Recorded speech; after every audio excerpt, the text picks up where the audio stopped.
अनिल परब बोलतायत. नाही, पण काँग्रेस सोबत यावी यासाठी तुम्ही अजूनही आशावादी आहात. महाविकास आघाडी आहे. आजही आम्ही सगळे महाविकास आघाडीमध्ये आहोत. त्याच्यामुळे आमचा शेवटपर्यंत हा प्रयत्न राहणार की महाविकास आघाडी एकत्र राहावी. आता हे वर्षा गायकवाडांचं आमचं मत असं आहे की महाविकास पण महाविकास आघाडीत राज ठाकरे अजून नाही. महाविकास आघाडीत राज ठाकरे अजून नाहीये.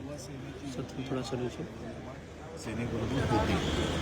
आम्ही ऑलरेडी आता महाविकास आमची ही इच्छा आहे की महाविकास आघाडी अभेद्य राहील. आता यामध्ये आमची इच्छा आजही अशी आहे, परंतु इच्छा, अपेक्षा, चर्चा हे त्याच्यातला अंतिम निर्णय, यामध्ये फरक असतो. या निर्णय होतील त्या दिवशी हा निर्णय घेण्याचा अधिकार मला नाहीये.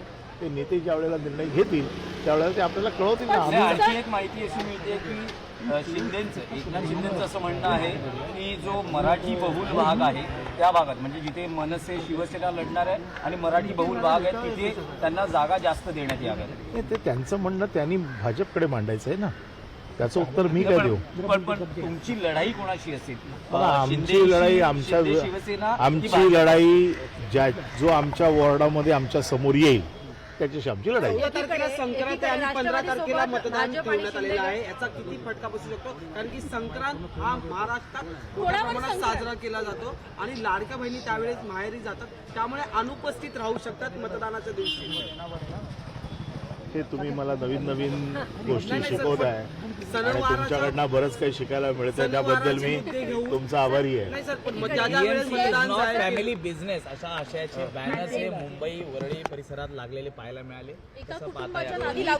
एक लक्षात ठेवा, आमचा साधा म्हणणं असं आहे की आता निवडणुका लागलेल्याच आहेत. 15 तारखेला त्याचा निर्णय होणारच आहे. आता त्याच्यावरती ही लढाई आहे, या लढाईचा निर्णय लागायचा आहे. त्याच्यामुळे मुंबईची जनता कोणावर प्रेम करते कोणावर करत नाही हे ठरणार आहे. त्यामुळे आता याच्यावर सगळी चर्चा करण्यात काही पॉईंट नाही. वारंवार मुंबईचा रंग बदलू देऊ नका असा उल्लेख केला जात आहे. तुमच्यावर एक आरोप बघा असं आहे की आरोप करणारे आरोप करतील. 25 वर्ष मुंबई शिवसेनेला मिळालेली आहे. आमचं मुंबईच्या लोकांवरती आजही प्रेम आहे आणि त्यांचं देखील आमच्यावर आहे. त्यामुळे निर्णय लागेल. तेजस्वी घोसाळकरांनी अखेर भाजपमध्ये प्रवेश केलेला आहे. तो त्यांनी निर्णय घेतलाय त्यांचा. आता त्यांचा वॉर्ड रिझर्व झाला होता.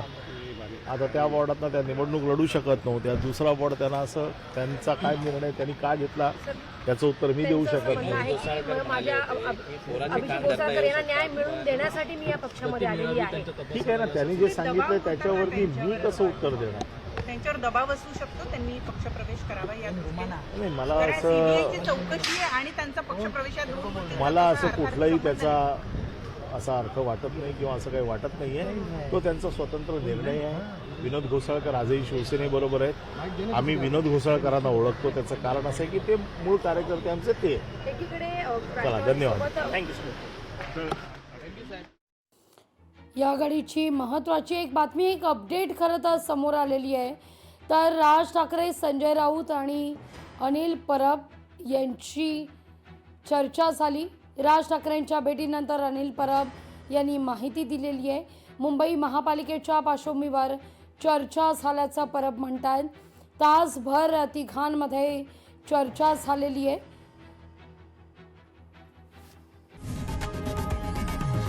लोकशाही मराठी ऐका, पहा, जागरूक रहा.